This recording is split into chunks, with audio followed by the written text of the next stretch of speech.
मांगदोंग स्वामी छठवें काव्य को आपके सामने रखना चाह रहे हैं। एक बार सभी लोग उच्चारण करेंगे। अल्पम सुतम श्रुतवतम परिहास धाम कंपनी वाले को जो पता है ना मुलायसी का तुद्भक्तिरेव मुखरी कुरुते वलान्मां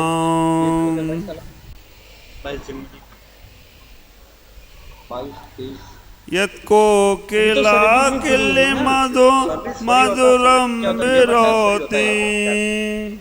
सर्विस में खाली लेबर चार्ज ही फ्री आएगा। तच्चाम्र चारु कलिका निकले के हेतु।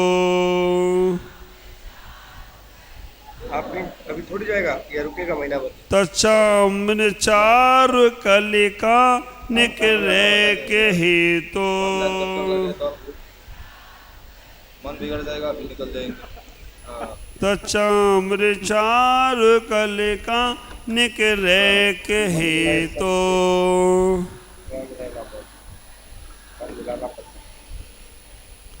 आचार्य कहने का प्रयास कर रहे हैं। कैसे? अल्प श्रुतम श्रुतवताम परिहास धाम। हे भगवान, महाकाल, मैं अल्प ज्ञानी हूँ। आप ये सब चीजें मांगतों आचार को दृष्टि में रखकर सुने। मैं नहीं बोल रहा हूँ। मानतों आचार कटघरे में हैं, आप पोस्टर देख रहे हैं और वहाँ वो बैठकर आदिनाथ भगवान की भक्ति कर रहे हैं और भक्ति करते करते वहाँ कह रहे भगवान अल्प सुतम सुतवताम परिहास धामा। हे भगवान, मैं अल्प ज्ञानी हूँ और मैं विद्वानों की सभा में हंसी का पात्र भी बनता। हाँ? आचार्य कह रहे हैं कि मैं अल्प ज्ञानी हूँ भगवान और हम विद्वानों की सभा में हंसी के पात्र भी बनता हूँ। बन जाऊं पात्र तो बन जाऊं, लेकिन मैं आपकी भक्ति करना नहीं छोड़ूंगा। लोग मुझे बोले कि ये क्या है, भैरुपिया है या क्या है, कुछ भी बोलते रहे, लेकिन मैं आपकी भक्ति करना नहीं छोड़ूंगा। समझना, आप भगवान की भक्ति करने जाते हैं, मंदिर में जाते हैं, गुरुओं के पास जाते हैं, कितना एटीट्यूड लेकर जाते हैं, कितना हम अपने जीवन में अहम भाव लेकर जाते कि कोई मुझे कुछ बोले नहीं, कोई मुझे कुछ टोके नहीं। अभी डाउनलोड हो रहा है। हमसे गलती हो जाए तो भी नहीं टोके और हम जो कर रहे वही सही। आप विचार करके रखना। आचार कह रहे भगवान, आपकी भक्ति करने में हम विद्वानों की सभा में परिहास को प्राप्त होते हैं, हंसी के पात्र बनते हैं, फिर भी हम आपकी भक्ति जरूर करेंगे। इतना भाव कोमल, इतना परिणाम कोमल, किसी की परवाह नहीं कर रहे हैं।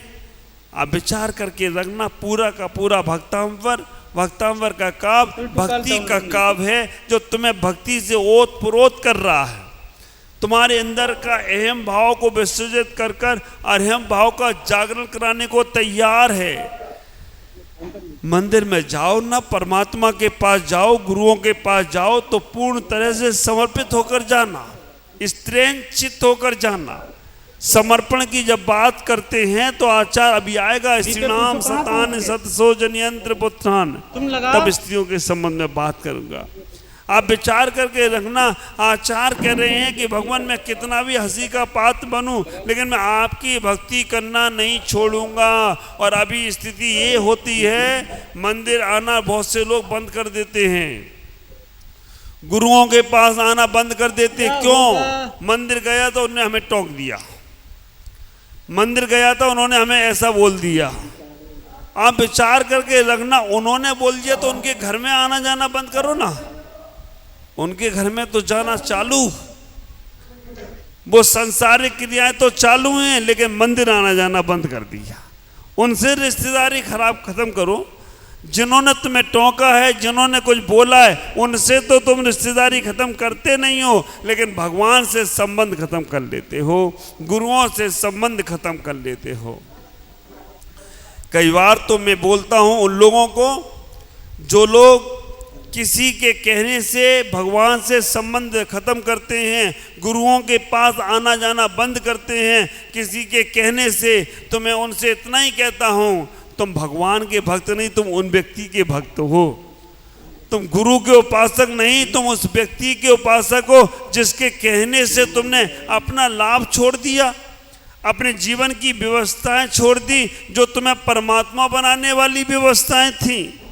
ख्याल करना, आचार्य उदाहरण कितना सुंदर दे रहे हैं। तचाम्र चारु कल का निग्रह के हेतु आचार्य यहाँ पर कहने का प्रयास कर रहे हैं। वैसे भगवान जैसे आम की मंजरी आती है, कोयल अपने आप सहज में बोलने लग जाती है, ऐसे ही भगवान जब हमें भगवान का दर्शन होता है, गुरुओं का दर्शन होता है, तो हमारी आत्मा आपो आप बोलने लग जाती है। क्योंकि अब मुझे लगता है कि अब मुझे मेरा किनारा पास में आ गया, अब मुझे मेरा सब कुछ मिल गया। ख्याल करना, जिन जैसा बनना है वो तुम्हें नज़दीक में मिल जाते हैं, तो समझ के रखना तुमने उनके प्रति इंटरेस्ट, रुचि, श्रद्धा, समर्पण दिखाया तो वैसे तुम बनने लगोगे। और उनके पास जाने के बाद तुम्हारे मन में भाव नहीं परिवर्तित हो रहे हैं, विचार नहीं परिवर्तित हो रहे हैं, तो समझना तो अभी अनंत संसारी हो, अनंत संसारी हो। आम की मंजरी आने लगती है तो कोयल कू कू करने लगती है, कूकती है, कोयल बोलने लगती है। इसीलिए कहना पड़ता है ना, जब बसंत का मौसम आता है तो प्रकृति मुस्कुराती है, और जब संत नगर में आता है तो हमारी संस्कृति मुस्कुराती है, हमारी संस्कृति जीवित हो जाती है। तुम सब लोग यहाँ बैठे हो, एक कोयल आ गई ना, आप विचार करके रखना, चातुर्मास का मौसम है, आम का मौसम आ गया, और आम का मौसम आया और ये कोयलें आ गई और तुम सब लोग आकर यहाँ पर भ्रमर की तरह यहाँ कूकू करने लग गए। ख्याल करो, इतना ही विचार करना। हमें कभी भी हर जगह संसार में हम अपनी शर्म कर्म करें, लेकिन भगवान की भक्ति के लिए कभी शर्म नहीं करना, परमात्मा की भक्ति के लिए कभी शर्म नहीं करना, आत्म कल्याण के लिए कभी शर्म नहीं करना। हमें विद्वानों की सभा में अग्रणीय बोलना बैठना चाहिए। होशियार लोग आगे बैठते हैं। ख्याल करना, तुम अपने बच्चों को धन दौलत दे पाओ या ना दे पाओ कोई बात नहीं, तुम अपने बच्चों को अच्छी अच्छी फैक्ट्री खुलवा पाओ नहीं खुलवा पाओ कोई बात नहीं। अगर तुमने आज अपने बच्चों को कंपटीशन सिखा रहे हो, आज तुम अपने बच्चों को होड़ सिखा रहे हो, आज अपने बच्चों को तुम और बहुत कुछ सिखाने का प्रयास कर रहे हो, मैं कहना चाहूँगा आप अपने बच्चों को बड़े बड़े कार, बड़े बड़े चीज़ें मत सिखाओ। बच्चों को हर अवस्था में खुश रहना सिखा दो, तुम्हारी जीत हो जाए तो कोई आश्चर्य की बात। बच्चों को हर अवस्था में सुख रहना, खुशी रहना। बेटा आज तुम्हारे पास है ठीक है, नहीं है तो भी खुश रहो। कभी चना, कभी गुड़ चना, कभी घी चना और कभी वो भी मना। आप विचार करके रखना, कभी चना, कभी गुड़ चना, कभी घी चना और कभी वो भी मना, लेकिन आप हमेशा खुश रहोगे ना तो आपको जीवन में आनंद मिलेगा। भगवान की भक्ति करने के लिए कह रहे हैं यहाँ पर कि भगवान की भक्ति करो, पूजा पाठ करो, चिंता मत करो संसार की। संसार तो तुम्हें सहज मिलने ही वाला है, संसार तो तुम्हारा अपने आप होने ही वाला है। और अपने बच्चों को इतना योग बनाओ कि विद्वानों की सभा में आगे बैठ पाएं। आप ख्याल करना, माता शत्रु पिता वैरी इन बालको ना पठिता।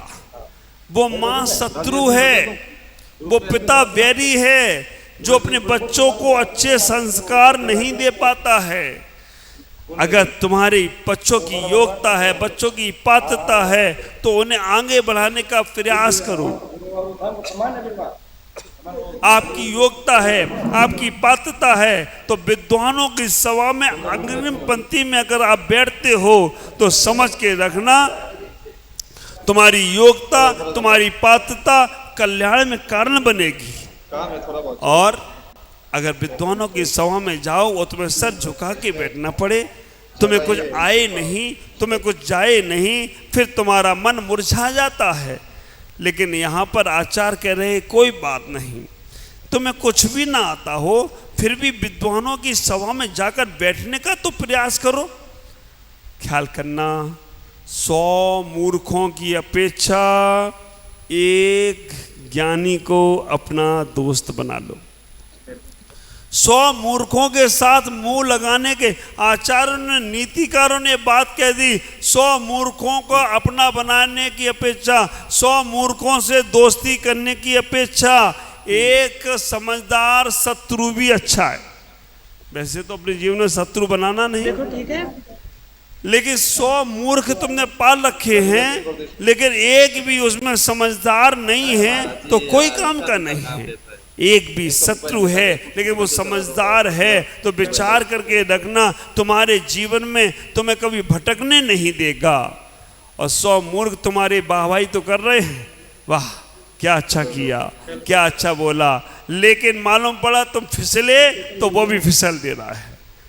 यहाँ पर इतना ही विचार करो आप अपने जीवन में कि हम अपने जीवन में इतनी योग्यता पैदा करें, अपने बच्चों के अंदर इतनी योग्यता पैदा करें कि हम कभी विद्वानों की सभा में जाएं, हम ज्ञानियों की सभा में जाएं। हंसी होती है तो उड़ जाने दो, लेकिन अपनी बात को जरूर रखने का प्रयास करो, नहीं तो हम पीछे के पीछे ही रह जाएंगे। इतना ही आचार्य इस काव्य के माध्यम से संदेश दे रहे हैं कि जैसे वो मौसम को कुजरी आती है, कोयल की कली आती है, आम की मंजरी आती है, कोयल बोलने लगती है, ऐसे ही भगवान हमारे अंदर शक्ति नहीं है, फिर भी जैसे ही आपके दर्शन होते हैं, आपकी भक्ति होती है, गुरुओं का दर्शन होता है, तुम्हारी आत्मा हिलेने लेने लगती है। हमें ये लगता है कि अब मेरा कल्याण का समय नज़दीक है। विचार करना, अब मेरा बहुत समय नज़दीक आ गया है, अब मेरे दुख, मेरे संकट, मेरे पाप कर्म कटने वाले हैं। बस वहाँ पर अपनी भक्ति को, अपनी शक्ति को उन परमात्मा से जोड़ने का प्रयास करना। जब तुम उनसे अपनी भक्ति और शक्ति को जोड़ने का प्रयास करते हो तो आचार्य कहते हैं तुम्हारी भक्ति अब बिल्कुल निश्चय वाली भक्ति हो गई।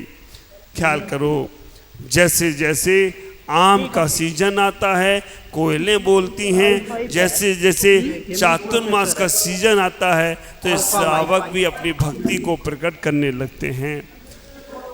जिनको व्रत नियम संयम से अपने आप को पाना है तो वो व्रत नियम संयम में चले जाते हैं। जिनको स्वाध्याय से अपने आप को पाना है वो स्वाध्याय में चले जाते हैं। जिनको मंत्र जाप से अपने आप को पाना है वो मंत्र जाप में चले जाते हैं। जिनको प्रवचन के माध्यम से अपने आप को पाना है वो प्रवचन में चले जाते हैं। जिनको विधान के माध्यम से आपको पाना है वो विधान में चले जाते हैं। विचार करना, ये सारे की सारी परिधि हैं, लेकिन जाना आपको अपने पास में है। मार्ग बहुत हो सकते हैं लेकिन मंजिल केवल आपको अपने आप को पाने का है। स्वाध्याय हो, ध्यान हो, जाप हो, ये सब चीजें में अटके मत रह जाना। ऐसा नहीं हो कि बस प्रवचन सुन लिया हो गया काम, जाप कर ली हो गए तो हम धर्मात्मा, विधान कर लिया हो गया मेरा कल्याण, अभिषेक कर लिया बस हो गई गंगा नैया पार, आहार दे लिया हो गई बाबा। नहीं, ये सब हमारे तट है। इन तट से हमें डुबकी लगाना है अपने परिणामों की ओर, अपने आत्म कल्याण की ओर, अपने उस आत्मा की भावना की ओर। हमारे मन तन से हमारे बाह्य के वैभव दूर होना चाहिए, तन से हमारे बाह्य की वैसे कामनाएं दूर होना चाहिए, और मन से हमारी ईर्षाएं कम होना चाहिए। आदिनाथ की भक्ति करने के लिए जब हम यहाँ पहुँच रहे हैं तो हम भक्तांवर के काव्य को इतना ही समझने का प्रयास करो। प्रतीक चिन्ह दे दिया, उस प्रतीक को समझकर अपने आप को समझने का प्रयास करें, क्योंकि आपका जीवन बहुत आनंदित है, आपका जीवन बहुत अच्छा है। बस इस भक्तांबर की आराधना में चले जाओ। मानतोंग आचार्य जेल में बैठकर भी इस भक्तांबर की आराधना कर रहे हैं। जब यहाँ से दीपक चढ़ते हैं, एक एक काव्य को बोला जाता है। 6वें नंबर के काव्य का बच्चों को ज्ञान कराया जाता है। क्यों? क्योंकि वो बच्चे बोलना नहीं सीख पाते हैं। ज्ञान अलग चीज़ है और बोलना अलग चीज़ है। आप विचार करना, ऐसे ऐसे ज्ञानी हैं जिनको कंठस्थ सब कुछ याद है, लेकिन बोलने का नंबर आ जाए तो पसीना आ जाता है। और ऐसे ऐसे भी लोग हैं हम जैसे, जिनको कुछ भी याद नहीं है। गाथाएं पूछो तो देखना पड़ेगी भैया। आप विचार करना, लेकिन बोलने के नाम पे बैठाल दो तो समय कम पड़ जाएगा, लेकिन अपन कम नहीं पड़ेगी। आप विचार करके रखना, तो वो ज्ञान किस काम का है जो ज्ञान तुम्हारा खुद भी कल्याण नहीं करा पा रहा है और दूसरे को भी नहीं बता पा रहा है। वो ज्ञान किस काम का है जिससे तुम्हारी भी समझ बढ़ रही है और दूसरों को भी समझा सकते हो। तो आचार्य इस मांगतोंग आचार्य इस काव्य के अंदर कह रहे हैं, जेल के अंदर बैठ के कह रहे हैं, हे भगवान, मैं कितना भी उपहास का पात्र बनूं, कितना भी लोग मेरी हंसी उड़ाएं, और हमें आपसे बोलना हो। सबके साथ सबके पास बोलने की शक्ति है, लेकिन माइक पे बोलने में डर क्यों लगता है? कोई हंसी उड़ाएगा, कुछ गलत बोल जाएगा। अब मैं भी चाहता हूँ मैं नागालैंड की भाषा बोलूँ, मैं भी चाहता हूँ मैं आसाम की भाषा बोलूँ।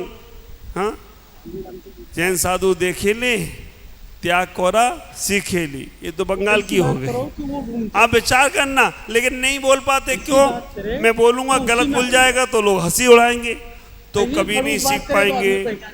जिनको जो लैंग्वेज सीखना है उसमें लोग हंसी उड़ाएं तो उड़ाएं, लेकिन उन्हें टूटी फूटी। अब बच्चा का डायरेक्ट बोलना सीख जाता है। बच्चा बचपन में तुतला के ही बोलता है ना, मामा तत्ता बापा कक्का, और वो तुतली वाली भाषा कितनी अच्छी लगती है। आप विचार करके रखना, वो तोतली भाषा बहुत अच्छी लगती है। ऐसे ही भगवान कह रहे हैं, तुम बोलो तो, भक्ति तो करो। अभी तो ये चल रहा है, पन्ना लाल विनती करें, दे माता मुझे ज्ञान। अब पन्ना लाल का भरोसा नहीं कहाँ है, लेकिन अभी तक पन्नी लाल चल रहा है।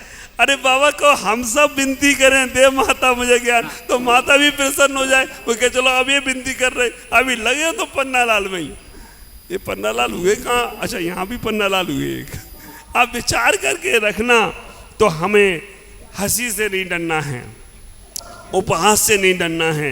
मंदिर में जाओ, अभिषेक करने जाओ, नाचने का मन हो तो नाच लो। भक्तांबर का दीपक चढ़ाने का मन आए तो झूमने का मन है तो झूम लो। और कैसे झूमना नाचना है तो मेरे कमरे में आके देख लेना। जब भैया वृत्ति हो जाए उसके बाद झोपड़ी के बाग खुलेंगे, सब झूमते हैं, जितने हैं सब। और जब से वो झोपड़ी बनी है तब से और झूमते हैं। आप विचार करके रखना, उन्हें कोई का वो नहीं है। तो भगवान की भक्ति में शर्म नहीं करना, परमात्मा की भक्ति में ये नहीं सोचना कि लोग हंसेंगे। एटीट्यूड जो रखना है वो घर में रखो, भगवान के पास भक्ति में समर्पण होकर जाओ, तब तुम्हारे जीवन का कल्याण होगा, तभी तुम्हारा अपना उत्थान होगा। आज इतना ही, 10 मिनट मैंने ज़्यादा लिए, लेकिन निश्चित कहूँगा कि आप इस काव्य के माध्यम से इतना ही सोचना कि मैं भगवान की भक्ति में शर्म कर्म नहीं करेंगे। लोग बोलेंगे पागल हो गए क्या? एक बात और ख्याल रखना, जब दुनिया कहे तुम पागल हो गए तो समझना अब तुम थोड़े समझदार हुए हो, है ना। दुनिया कहे तुम पागल हो गए तो समझना अब मैं थोड़ा समझदार हुआ हूँ, क्योंकि समझदार आदमी को ही लोग पागल समझते हैं। बाकी के पागल के पास तुम जाके कहना पागल हो, 2 लगा देगा, 4 बता देगा मैं रियल में पागल हुआ है, तुम पागल। तो जब दुनिया तुम्हें कहे पागल हो, कहना अभी तो अकल आई है, पहले से तुम्हें पागल ही समझता था अपने आप। ओम नमः। आपका जीवन मंगल में हो। ओम ओम ओम।